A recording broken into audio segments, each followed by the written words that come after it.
for different things. So the government knows how to do things of a certain scale, but we've never done anything like this, Doc. What are the challenges that come from our client? Well, there are a number. These vaccines have storage requirements that are very different from the vaccines I give as a pediatrician.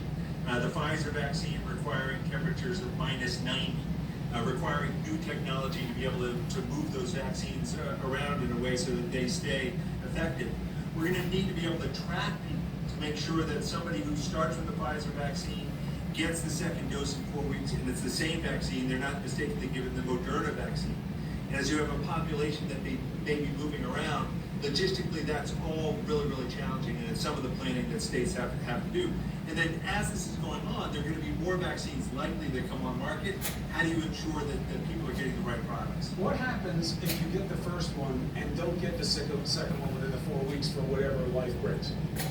Well, typically a company won't be able to look at that because they'll have people in vaccine trials who for one reason or another only get one dose, and you can look at protective levels. I would expect that with one dose there's some level of protection, and then with a second dose you get more protection that lasts longer.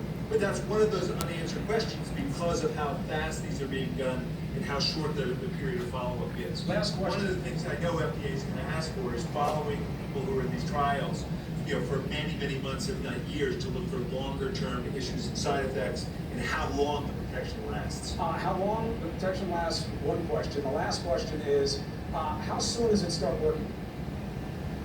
Well, the initial results, again, it's company data, so when we look at the FDA, but the initial results were showing protective levels 7 days after your second dose.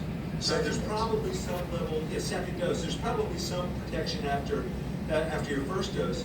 But my biggest concern right now, Chris, is that people are hearing all this news and they're thinking we're out of the woods, and the vaccine release that may come means we don't have to do the things that are driving everyone nuts, like wearing masks and keeping apart from